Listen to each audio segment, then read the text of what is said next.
Nurse! Scalpel? Thank you, hot glasses. I need another surgical tool. And another one. Wrangler, where are you? Give me some more of those instruments. What is it? Don't you know never to bother someone when he's operating? I need Larry. Larry Hurns. As soon as you can find him. Major Give me Larry Hurns. Get your Major Hurns. Oh, I'm here. Oh. Larry. I need your expertise. We got another boy here. Doesn't look good. Well, he's got some bad molars there in the back, but did you used to do some dentistry? You don't have to slobber all over him, Larry. Jeez. Maybe I can revive him. This one back? I don't know. Wrangler, is that my skirt? You've been into my wardrobe again, haven't you? Well, you know I'm a size 30. Well, then you haven't been in my wardrobe. I'm a size 38. All right, Larry, let's dig in. We gotta save this boy.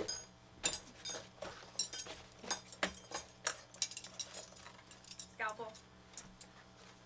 Thank you, hot glasses. You know, we could always meet in the loo in the back if you want.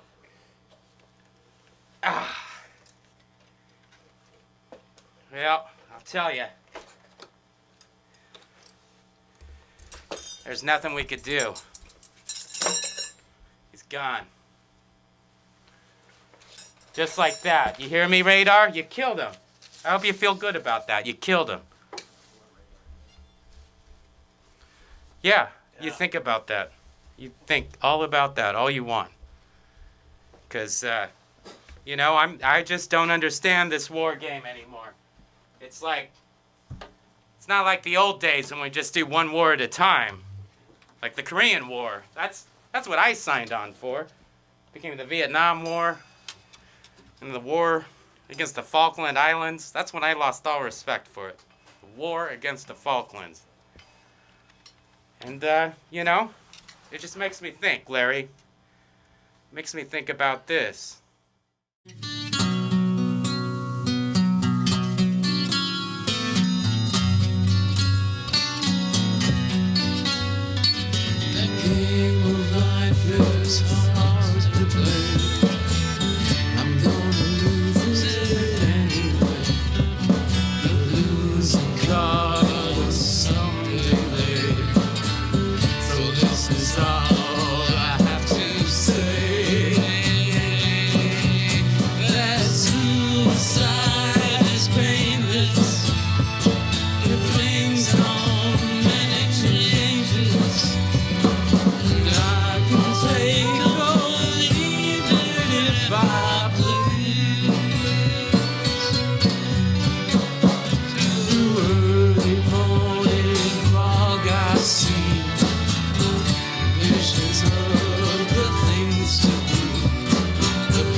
To be or not to be.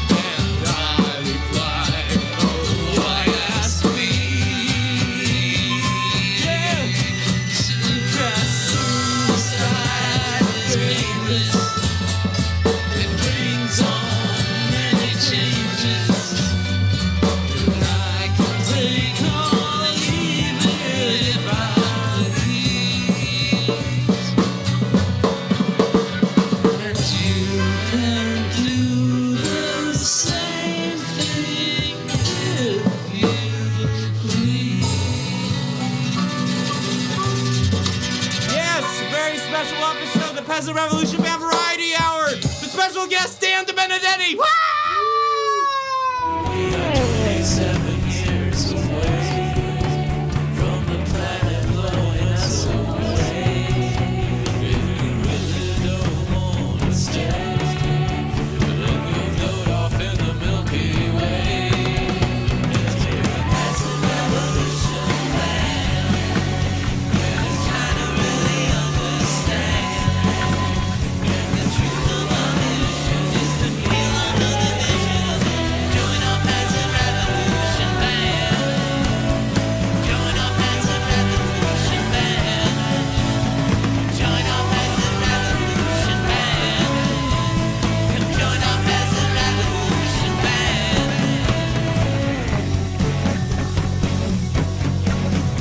Well, the status quo just can't stay. It's gotta go, get the hell away. Well, I tried to get me some peace today, but the future seems so far away. We're a peasant revolution band. We're just trying to really understand. And the truth of our mission is to feel the division. Join our peasant revolution band. Join our peasant revolution band. Join our peasant revolution band. Join our peasant revolution band.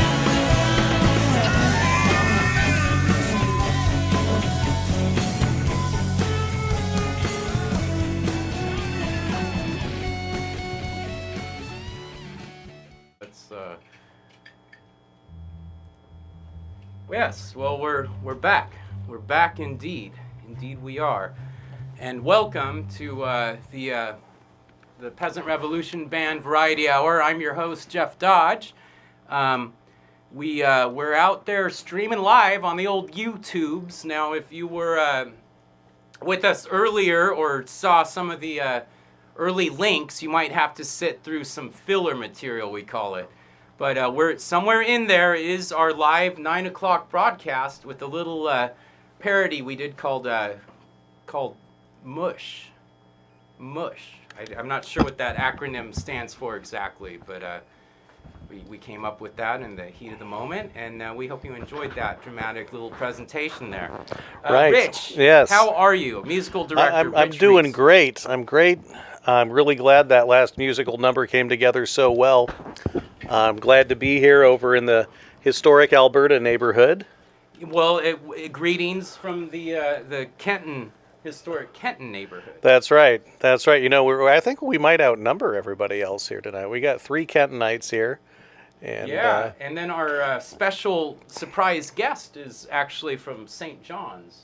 Oh, all the So, way out there. I am outnumbered. You know, and, you get out on that end of Lombard, you get a little bit of a sea smell in the air. You can really smell the salt from the ocean being so close. You get out to St. John's. And, Well, and I heard our producer might be leaving that area because of that smell. I'm not sure. Oh, no, I think that's the rendering plant that we're Oh, getting over there. Okay, okay. Over there in what we like to call East Kenton. East Kenton. East Kenton, yes. So Denver is kind of a barrier. Those who live on the east side, those houses belong to management at the Swift Meat Company, and people on the other side, they were the workers.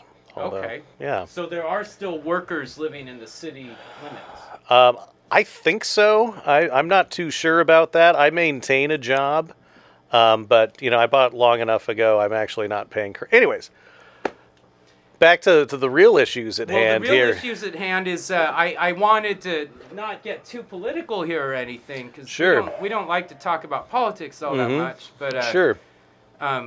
you know, the YouTube, our bread and butter. We really enjoyed working with YouTube, but we've been having trouble with. Well, first let's get some announcements out of the way. We got the Flight 64 Studio is doing their 8th annual Multiple Maniacs art festival show. It's a giant showcase of all of the art that goes at Flight 64, the studio that we're all familiar with playing at. And unfortunately, we kind of skip. Are we not doing it this year? Well, there was some political issues, I guess, with between Steve and I, and we've got it all worked out now. Okay. But it was kind of a little thing, and yeah, we just decided to take a breather. Oh, okay, so it doesn't have to do when I accidentally assaulted that yuppie with the cymbal stand as we were hauling gear past the pizza shop a couple of years ago. Wasn't that just outside my house, or I mean? No, it was just like right over there, and I'll do that as soon then as I go to my car. Steve said, "I think you actually hurt her," and I was like, "Okay, well let's get out of here then." Oh, you were. And okay. A woman anyways. with your cymbal stand? Yeah, these people, they were drinking wine and they were eating pizza, and I'm not an actual sound guy. I'm just a carny. There's a technique. And so I'm not so good with those things. And I think you thought because I knew Scott so well that I'd be pretty good with those carts. And I don't quite understand, steering from the back the way you've got to do that. There's a lot of years of patience and things falling off to get to a point where you know. Exactly. I mean, I'm bright enough. I'd probably carry like those heavy bass mic stands like this, Sure. just to knock the shit out of my ankles. Anyway, so you and Steve called a truce. Well, we called a truce, and we said, well, can you do this next album at least? And we have another album in the works, but we're actually working on, my mother has an album that we're working on for her birthday. It's a happy birthday, another announcement, happy birthday to my beautiful sister Sarah out there in Hawaii. They just survived the crazy Hurricane Lane stuff. Oh, that's great. Yes. Everything turned out as far as I heard, and the kids are starting school. But no, I wanted to get back to YouTube, and they got this censorship stuff going on. And, I didn't hear about that. Well, and we have a lot of Russian advertising, which I'm going to have to go to pretty soon here, but it's kind of put us in a bind, because they got rid of an old friend of ours that we used to watch and interact with, Bill Hicks. Bill Hicks has been banned from the internet. Oh, I didn't hear about it. Isn't he dead? Well, I thought he was dead, but he's... I was watching something I thought was Bill Hicks, wasn't it? Oh, yeah, something I thought... it's gone. I can't show it to you because it's gone now. Well, I didn't hear about that. But, first Bill Hicks, then Bill Cosby, I mean, so it's like before you know it, all of these comedians... of a certain age are going to be gone. Right. We don't have access. And you don't think it has anything to do with their own behavior that's driving the... Come on, man. It's Hollywood. Right. Okay, yes, we're the naive ones. Yes. And... I mean, in Hollywood are special people. They, they're more superior to the average human, and they have a lot of pressure on them. And, so with the higher stakes come the higher games. And, right. And there's a lot of money, a lot of pressure. And so to relieve that pressure, you have to behave in sort of eccentric ways. Mm-hmm. And that's why they call them background, right? The extras. Yes, because they're all out of it. Yeah, they're expendable, so I'm told from... Well, my understanding, it goes something along the likes of... do you ever see that movie, Eyes Wide Shut? Oh, sure, Eyes Wide Shut. So the Tom Cruise... character is kind of like if like a Starbucks worker got invited to this cool party, and then everyone's hey, who's that guy? He doesn't belong here. What the hell? But that he was secretly brought there because they desperately needed coffee. That I didn't catch that part, but I could see that. That's part of it. Kubrick was over caffeinated all the time. That is the darn diddly. But boy, we're cooking through here. And speaking of our Russian advertising, let's take a break and see if we got anything to look at here. Thank you. We'll be right back after these special messages. Все мужчины вас до сих пор обманывают. Когда вам говорят, что любят, вам лгут все мужчины мира. Всегда лгут. Я один вам говорю правду на всю планету. Все мужчины вас ненавидят, женщины. Ненавидят вас. Потому что вы мешаете развиваться мужчине. Когда он хочет вас, вас нету. Он вас покупает своим положением, деньгами, страхом вашим остаться одной, остаться с ребенком. Поэтому все мужчины мира, все преступления в мире совершаются из-за женщин. Все. Нет, несчастного. Какое счастье? Я же ее игнорирую, мне некогда ее заниматься, все ее привычки дурацкие. 30 лет в голове эта дурацкая фраза. Сапоги, шуба, сапоги, шуба. Все, что интересует. Сапоги, шуба, сапоги, шуба. Уже 100 пар сапог у нее и 20 шуб, и все одно и то же. Еще что-нибудь. Я ей говорю, открой Пушкина, сказка о рыбаке и рыбке. Сказка «Рыбаки и рыбки». Вот ваша участь все женщин. Вам одно кольцо, еще одно, еще одно. На всех пальцах поставите. На ногах, на руках, все.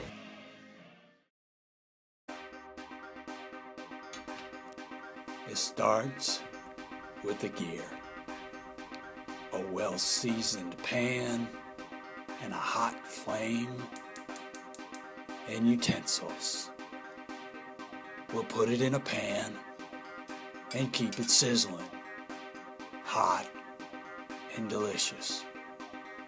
One bite and you'll love it.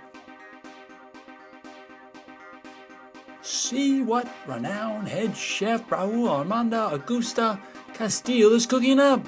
Check out our mouth-watering daily specials. We serve the finest transcontinental delicacies that are out of this world. Where are you gonna find the best meal in town? Chez Bristow. We're cooking for you. Are back. Ladies and gentlemen, I'm so happy to have as our special surprise guest, Daniel DeBenedetti! Yeah!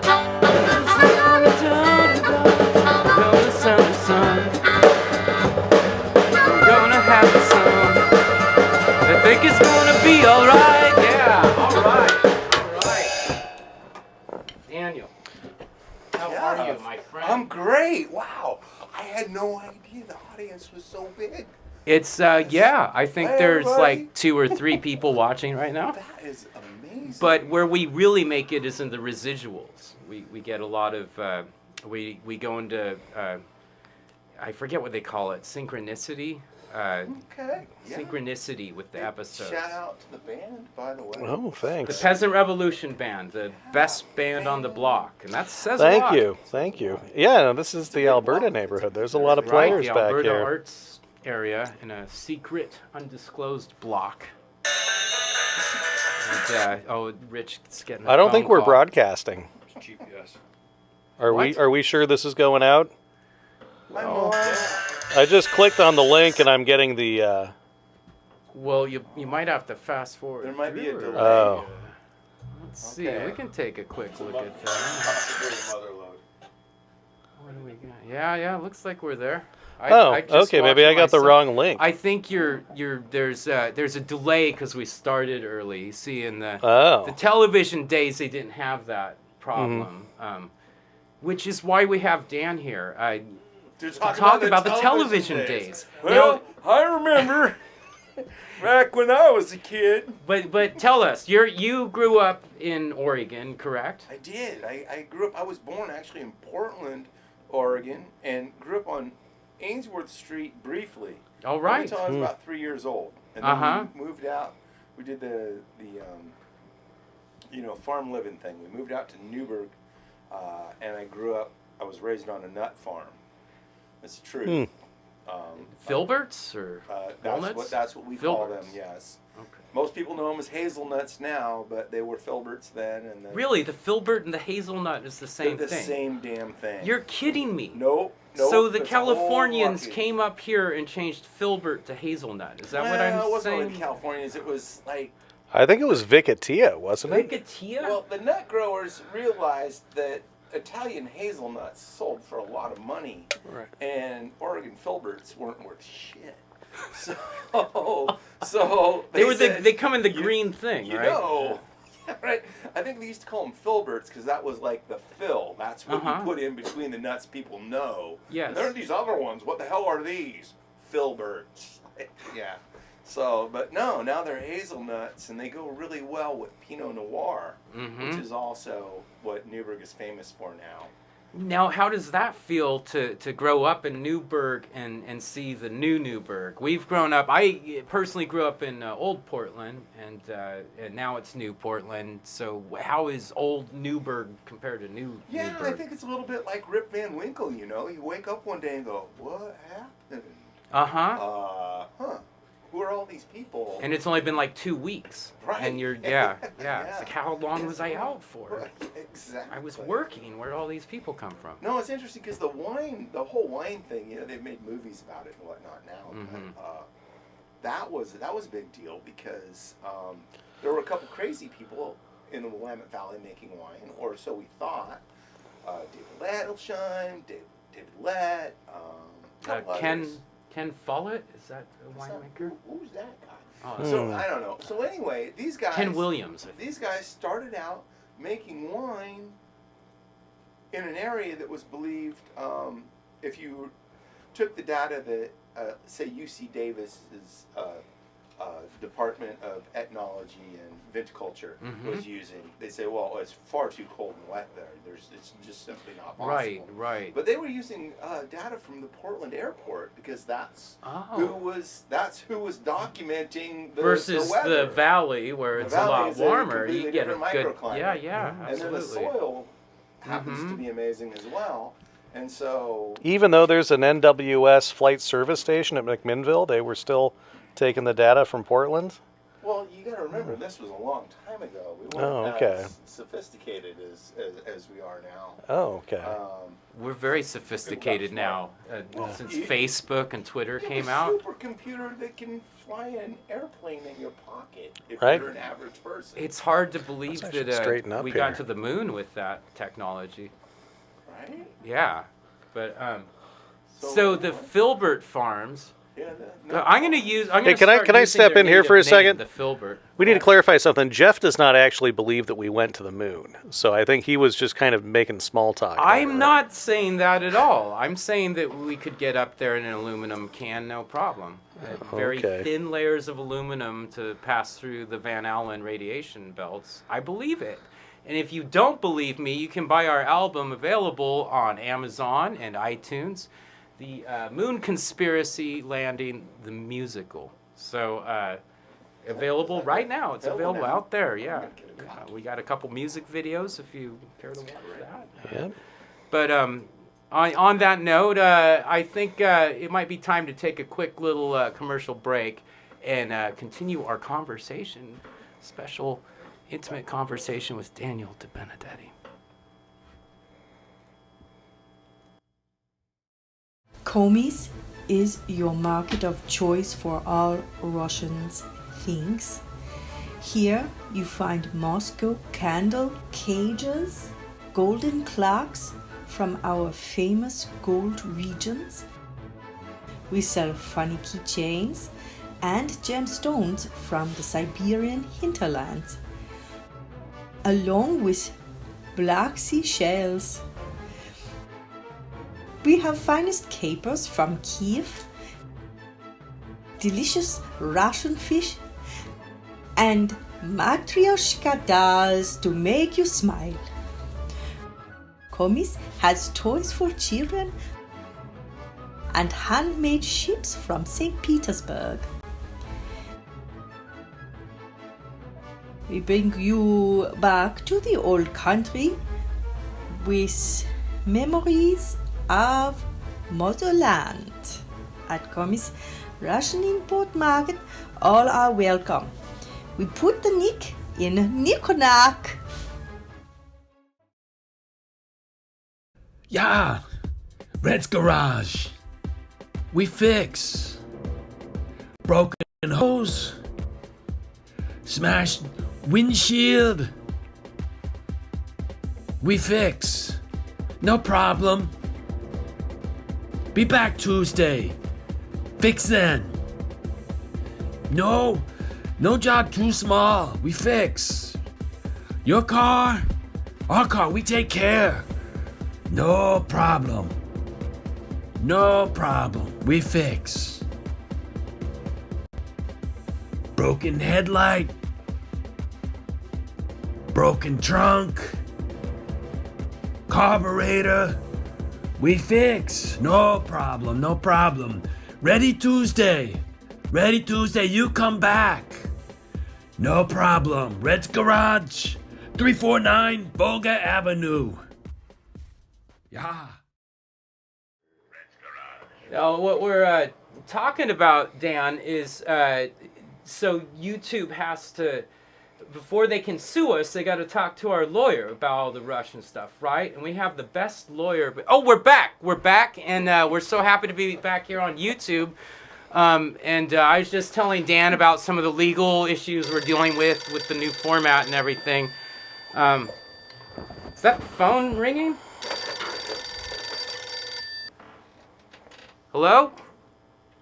Hello? Oh, it's our lawyer, Michael Cohen. Michael Cohen, it's so good to hear from you. Yeah, we wanted to make sure that we still got you on our side with this new case we're dealing with. Well, you've always got me on your side. Michael, you have a cold or something? You don't sound like yourself.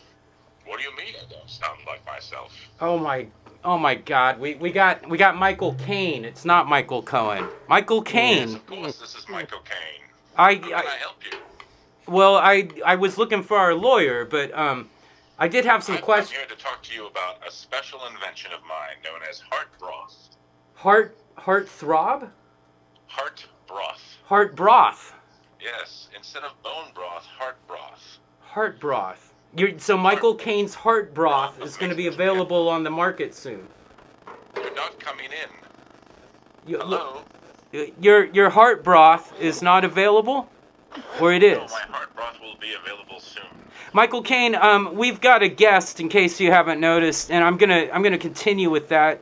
I just wanted to ask you one question while we do have you. What was going through your head during that one scene in Blame It on Rio? Daddy? Yeah, that's what I thought. Okay, cool, man. Well, it's good talking to you, Michael. We'll be right back with you. Maybe next episode you could get us our lawyer, Michael Cohen. And it's been great talking with you. Talk about Death Trip. And yes, Death Trip and Death Trap and all those things. There's a lot of movies. Maybe we can fly you out one of these days. We'll take care. I would love it. Okay, you take care, Michael. Great talking with you. Bye-bye. Bye-bye. Mike, the illustrious Michael Caine. You never know who will call in to this show. But yeah, so Dan, after the Filberts, you got your career going with television. Is that correct? Well, I sort of ran off and joined the circus. Yeah, I suppose so. How did you get into the circus? Was it an actual circus? I think it's all a circus, really.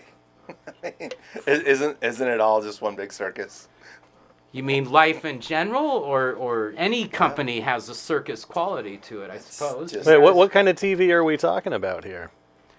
Well, it's different than all the modern technology we use on things like Streamcast, which are obviously far superior. Right, this is amazing. Right, this is pretty good. Right. Living in the future. Yeah. Yes. And the first spot I was in was shot on 2-inch tape. They had to carry a van around that had, I'm not kidding, this was like 1979. Just to carry the tape. Yeah, just to carry, yeah. And then they had to run all these cables inside. That ran it. Yeah, we take Everything was so big. 8 hours to shoot a 30-second spot. Yeah. For a tiny market. Were you doing TV at U of O?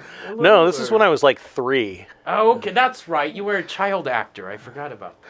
My dad sold broadcast for a long time when I was a kid, so when people talk about TV, I always got to ask, because it's a real name-dropping kind of biz.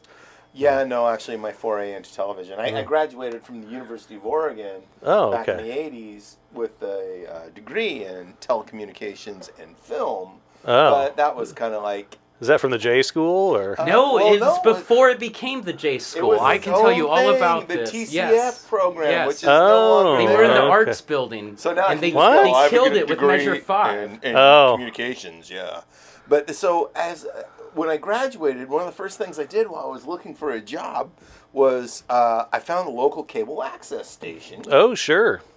Down in Eugene? In Newburgh. Oh, in Newburgh. Yeah, because I was home for the summer detailing cars and trying to bust into the industry. Sure. And I wrote, produced, and directed a documentary film about the wine country, the Willamette Valley and Yamhill County, the heart of the Oregon wine country, which won an award.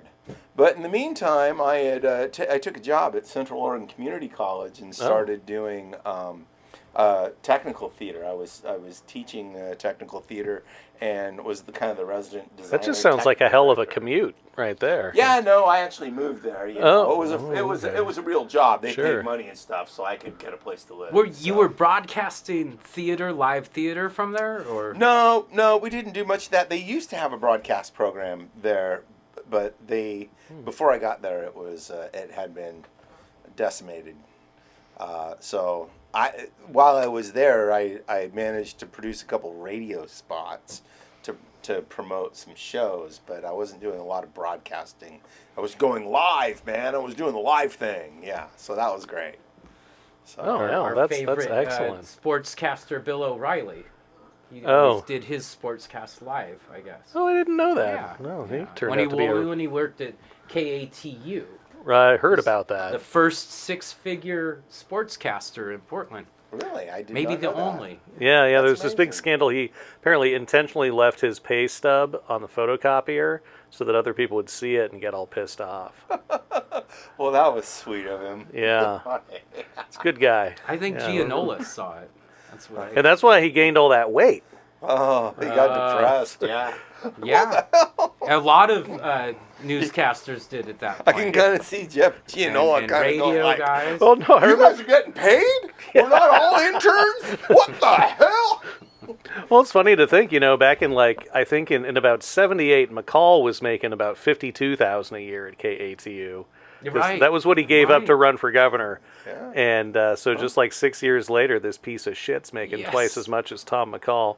Of course. Well, no, he's I guess he's evolved into streamcasting as well. I mean, everyone's doing it. Well, him. Because his services were no longer required. I was going to Fox, say he's I kind of guess. doing it not totally by choice. I think he'd love to be back on cable. But, Really? I heard. I think he's enjoying the streaming. he thing. can has a loof. bunch He of, can loof all the fuck he wants. I guess. I'm if sure he he's has a doing ton that. of interns working for him. You can tell by the makeup he wears during the streamcast. So Surely. I think it's his pets might be involved with the makeup, but pet goat or something. Alrighty, and so that brings us into the 90s. Right. And now let me get this straight. If I recall, you had some kind of the Northwest vibe going in the 90s, no? With that whole drugstore cowboy scene and all that. Did you ever meet or work with Gus Van Sant?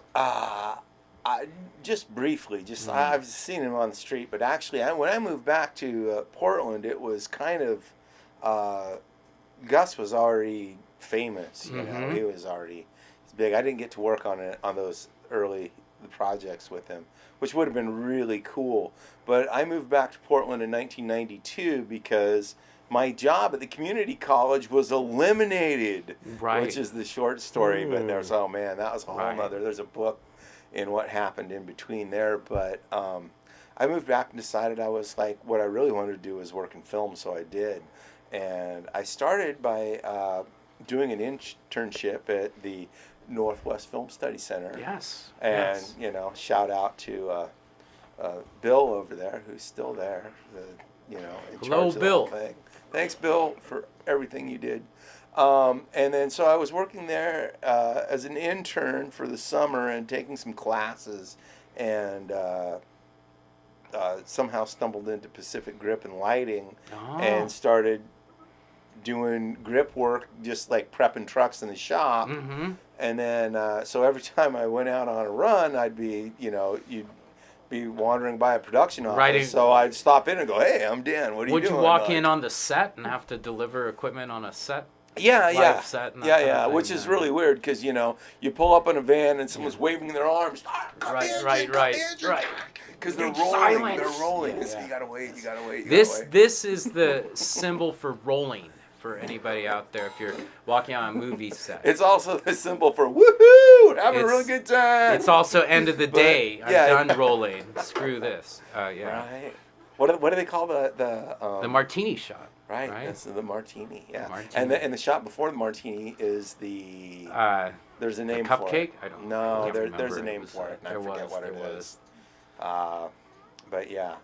It's a martini. Yeah. It's exciting working on a film set, though. There's a lot of energy. That's right. Well, there's a lot of people standing around and apparently not doing anything. Right. Because everyone's waiting to do exactly what they do perfectly or get fired. And so Yeah. you're there for that very moment when you need to run in, do your thing, and get the hell out of the way, because it's a big dance around the camera. The camera needs to film, or now, just It's changed now. It's digital information. They can go on forever on takes, can't they? Somewhat. Much longer, Yeah. yes. It doesn't cost them as much. Well, yeah, and you can actually look at what you did right then and there and go, oh yeah, let's do that one again. Well, now they're doing like the crazy. I guess all the movies that Hollywood's interested in now are all kind of the special effects, like comic book type movies, right? And those guys are just walking around in ping pong balls and green screens everywhere. Well, but they can see the live stuff going on these monitors, or the director can't. Have you seen any of that technology yet? No, I haven't seen the real time effects. They have some of that starting to happen, according to the old YouTubes. From what I've seen. But that could not be real too. The funny thing about the film and TV is like the movies that get made mostly are the ones that are cheap to make. Mm-hmm. We're not making any big Busby Berkeley spectaculars anymore, Right. It's usually cop movies are really great because you got two partners and then a bunch of extras. Right. Right. And what you need two actors and a car and a couple of guns. Hey, we're making a movie. Right. As opposed to these big choreographed dance numbers and underwater ballet and symphony orchestras. And that costs money. That all costs money. Yes. So we just... And now they just pay some pimply-faced kid to spend 25 hours a day on his computer doing all this animation of hair and stuff instead of the big production that they could have had a bunch of people involved with. Yeah. Just dump it on the one kid. Yeah. In a third world country where there are on top no of it, labor and they know laws. nothing. There are no labor laws, and they know nothing about our culture, and they're trying to do this rom-com, and they got all this pressure and a deadline. Don't even speak the language, and they're trying to make these jokes work. It's terrible. But if you pay them too much, then it's going to drive up the wages for all the competing industries in those countries. And it's probably going to cause a lot of those businesses to evacuate. And then those poor workers will have nothing. Certainly not the safety nets that we have here for workers in those cases. Workers are very safe here. Interesting point. Yeah. We have I don't know what I'm parks. talking about. There's trailer parks.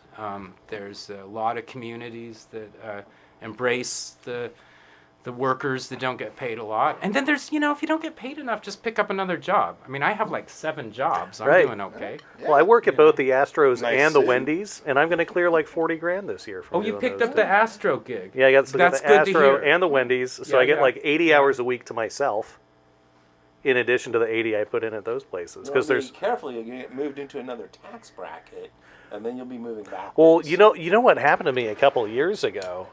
Is I was getting all those George Soros checks from going to all those the Antifa demonstrations. days. Yeah, I was getting paid so much by George Soros that I lost my Obamacare subsidy.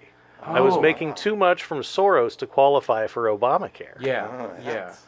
It was That's a tough a spot. hard place to be in. I was like, am I still going to be a liberal at the end of all this? Right. Well, those are just labels, I think. It's true. But I heard George paid in cash. Oh no, that was historically, but no, at this point it was completely legitimate because I thought it was just debit cards. It seems oh to be no, they all I just move fully into got checks traceable and debit stuff. cards. Yeah, I wanted it to be legitimate, so I mean I had all the withholdings and his 401k, his matching was excellent.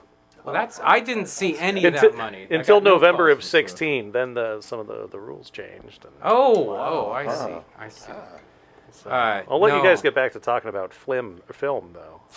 Yeah, no, well, I was just, you brought up an interesting point about your days with Antifa, because I was getting all these calls from, they call them the Proud Boys or something like that. Mm-hmm. Not them, and they're an interesting bunch.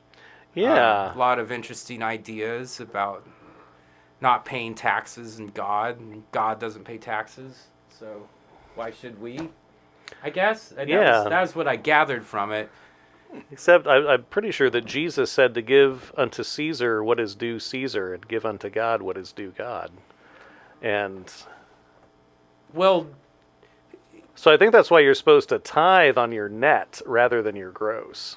There's so many versions Except for the Mormons. of Jesus out there. Yeah, There's that's so true. many versions of Jesus. I don't even know what I'm you talking It's about. like pick the Jesus of your choice. Did you have a personal favorite Jesus, or were you of another deity that influenced you, or perhaps no deity? My own personal Jesus. Yes. Do you have your own personal Jesus? You guys know that song? Oh, sure. What? Yeah. That's You're a talking about the song? Johnny Cash cover, right? Well, Johnny Cash covered it, right? Yeah. But that's a Eurythmics song, isn't it? No, it's Depeche Mode. No. Really? I thought I just invented the term right there, but Yeah, I guess what did I own know? Personal Jesus. Yeah, we should. We can do that. It's like a very stiff shuffle. It's a good. It's like a driving. Well, you know, we're gonna try something special here with Dan giving us a little Johnny. And let's see what we can do. Oh, okay. Seriously. Wasn't it kind of like an E-ish thing? That great album, all those covers. Oh yeah, we used to play the shit out of that on KWVA down in Eugene back in the 90s. So, Which one? it was a college station, went on the air in '93. Okay. And it was actually Bob Packwood that got the frequency for them. And it was because U of O didn't have a college station. Right. They just had that classical station, and so a bunch of people I ended up knowing started this little radio station. Anyways, that Cash album was huge. 97 or so. Yeah, about then. That was amazing. Hurt was a big single off that one, of course. Trent Reznor's song. And then, I thought it's not the Eurythmics. Pretty sure it's Depeche Mode, right? Personal Jesus. Is it 9 Inch? I don't know. You guys are all fucking with me, right? Dreams are made of this. Who am I to disagree? Travel the world and the 7 seas. Everybody is looking for something. Some of them want to abuse you. Some of them want to be abused. Some of them want to abuse you. Some of them want to be abused.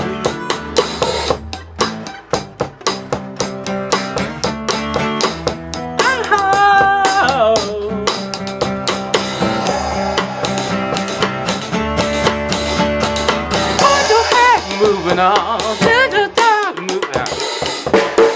Wow, that's amazing. You just never know what's going to happen. You never know what's going to happen on this show. And I think that's a good excuse for our next block of commercials. We'll be right back after these commercial messages. Hey, it's Coach Larry, host of the weekday morning sports talk radio show. 6 hours, 6 a.m. to noon. Every weekday, Monday through Friday, we're on talking sports. Nobody else in this town can do it. Nobody has the guts. I'm getting the glory because I'm talking sports. I was trying to figure out, hey, if people are sitting around watching the Peasant Revolution Band Variety Hour, I'm sure some of those people are sports fans. They're gonna love the show because I can't overemphasize it enough. We talk sports, nothing else. Who else is talking about the basketball playoffs, the NFL draft, all of the sports right now? We talk about the sports teams that you love. In fact, you turn it on, you go, I can't believe they're talking about exactly what I want to hear about.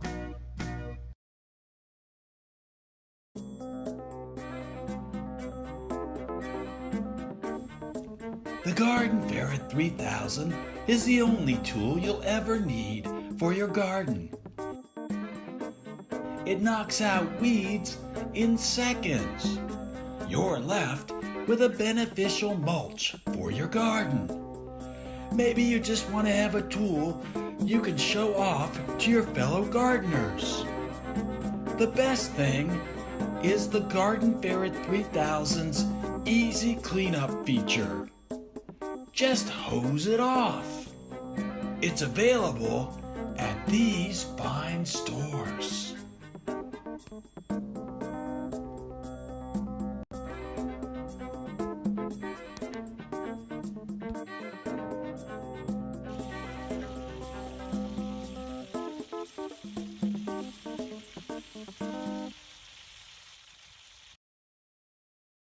that kind of stuff. Okay. Yeah. So Yeah. things for business. Well, Yeah, and And so okay. the slideshow for well, we were trying to do a best of Antifa Proud Boy rally, and the slideshow was just too hectic to put together for that. So we said no slide. Oh, we're back. Welcome to the show. We're here with Dan DeBenedetti. Hey. Hi, your microphone is far from you. God, You yeah. should, yeah. I was looking for a beer. I don't know what happened. A beer. Well, we can take care of that. We'll make sure there's a beer. No as soon worries. as we come back. And Next break, yeah. I'll stall. I have this interesting question I was gonna ask you about. When you did, I know you did some acting, and when you do acting, what kind of things motivate your choices for your roles? Oh wow! So it's been a while since I've done any acting, but I did a couple of roles. Oh, thanks! Look at this! Wow, this is service with a smile.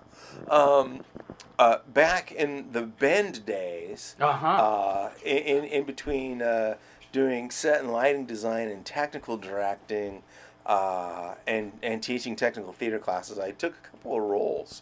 I was talked into it by, I think there was a girl involved. Anyway. To win the affections. Yeah, of somebody. well, you know, she said, you need to be good I at will this. do King Lear. Yeah, I didn't do King Lear, but I had this great role in this Leslie Sands play. English tea room drama, if you will, right? Okay. And I had a great bit part. I was Will Purdy, the mechanic, in a show called Something to Hide. Okay. And so I practiced this sort of, Cockney accent, and I just had a couple of bit parts, but I was the comic relief. I rolled in and Miss Zoe, seems to be a problem with your car here, or whatever. Right, I don't know, I can't do it anymore. But the funny thing, this is a true story, and this is a trip. So we do the press preview night. Mm-hmm. We're opening in 3 days, and we do a press preview performance. Yes. And the Bend Bulletin is there, of course. And very esteemed. right. I heard it was called Newt Bueller's Bend Bulletin. Is there any truth to that? Their nose is pretty far up his took us. Anyways, back to the story. So anyway, the guy who played the lead, Inspector Davies, this guy was a Shakespearean actor that then went into radio, but he was well into his 70s. Turns out that, as you get older, sometimes the whole memory thing doesn't work quite as well. Yes. And it's press preview, and the dude doesn't know his lines. Uh-huh. The director is furious. After the show, she's like... well, what did he do in the moment? Did he improvise, or...? He kind of crashed and burned. It No. was really awkward. It was the silent and... Yeah, and then were you acting with him during that moment? Or? Fortunately, I didn't have very many scenes with the inspector. Mm-hmm. Just one or two. And was he doing a Cockney accent as well? No, proper English, right? Okay. He's the inspector, Yes. He's from, right. So anyway,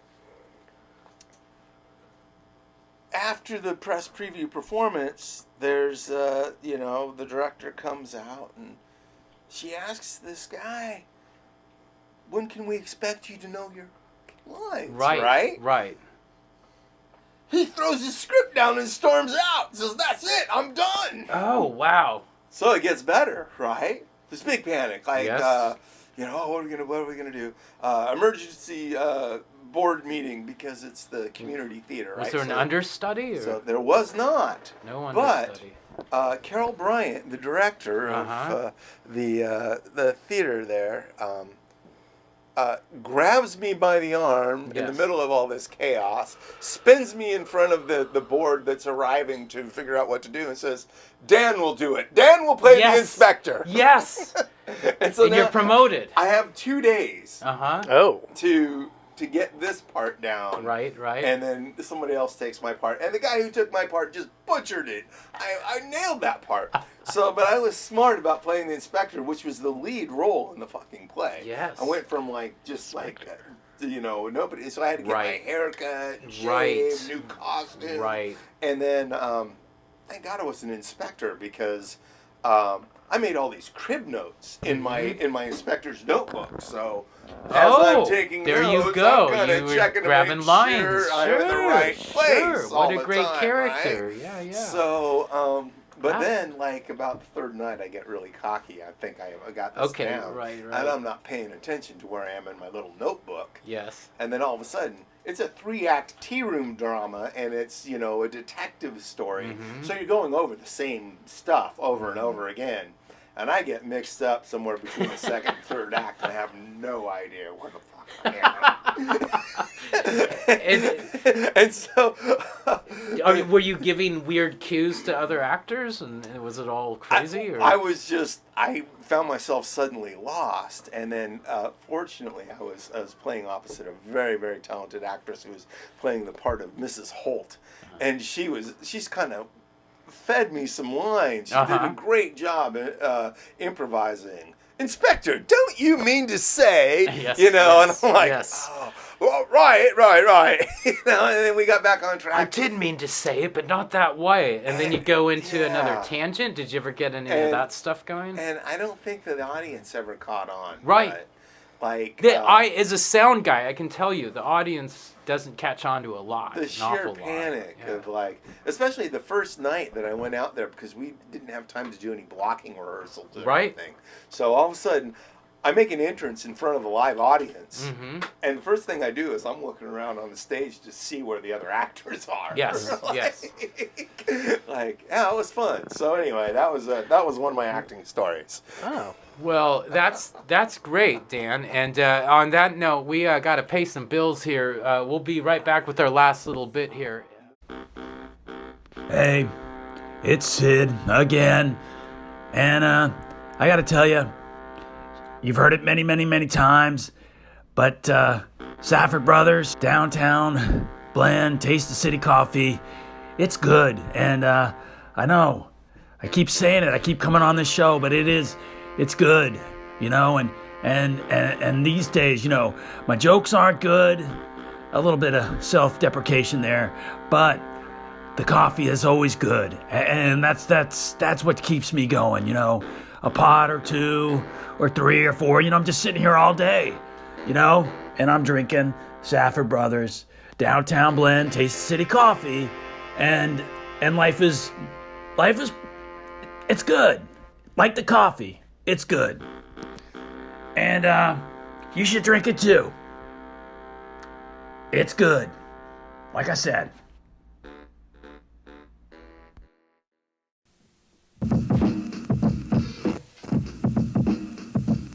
Smoke it for hours.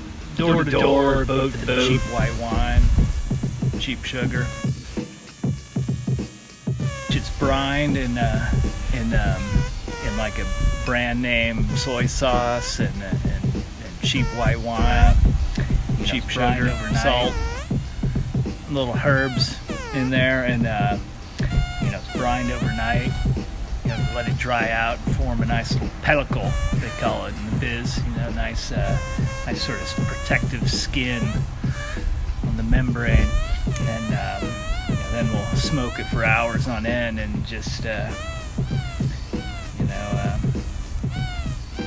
drink beer and wait. Line cod, barbless hook. Smoking to dry it out, so give it a little smoky flavor. Door to door, boat to boat. Free range, line caught, barbless hooked Chinook.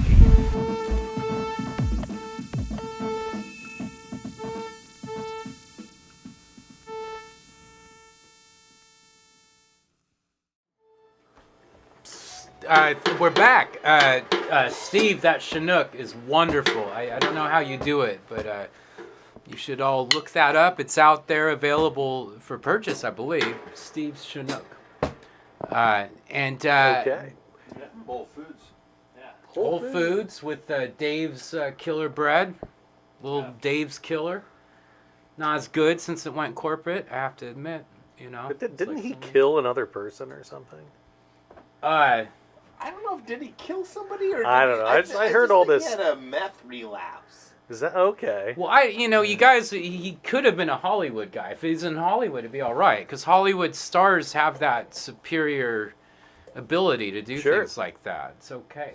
So, I don't know if he was ever a Hollywood star. He was really close, though. So we give a lot of slack for meth and killing people and I think there's all sorts of be a abuse. made-for-TV movie About Dave's Killer Bread. Killer Dave. They're going to call it Killer Dave and the Bread.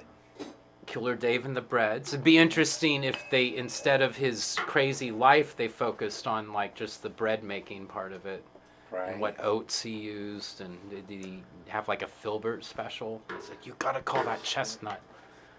But I don't know. But I do know this, Dan. It has been great having you. Thanks so much for dropping by at the last minute. We're going to wrap things up. Our good friend, Lint Chocolate. Lint Chocolate has a friend out there. His friend's band is called the True Primitives, and they've got an album out. And I just wanted to push Lint Chocolate's friend's band, True Primitives, out there, available on, I think on CD Baby, iTunes, Bandcamp. I think they're on Bandcamp. So, all sorts of things happening, and I usually like to conclude the evening, Dan, with a little story about the mayors of Portland, and who's like a legitimate one, who's not, who knows what they're actually talking about. Hey, Jeff.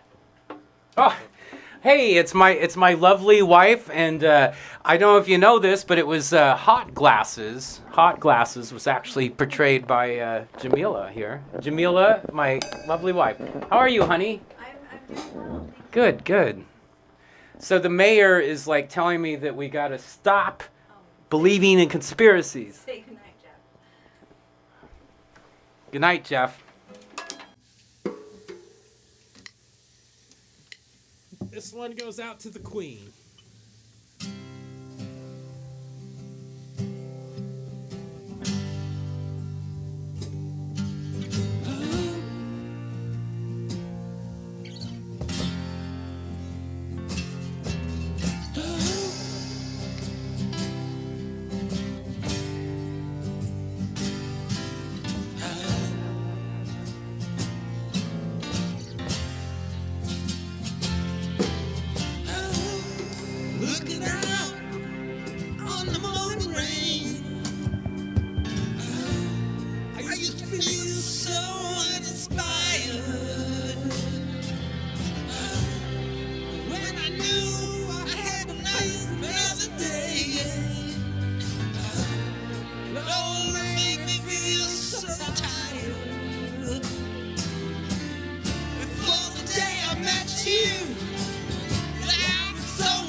natural woman.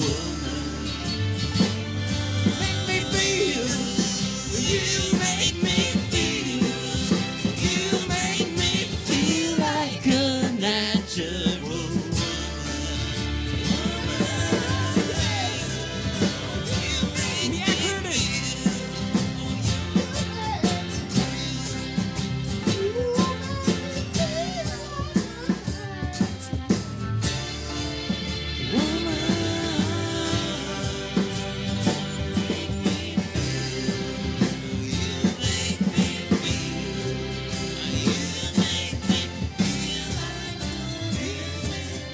Feel like a natural woman.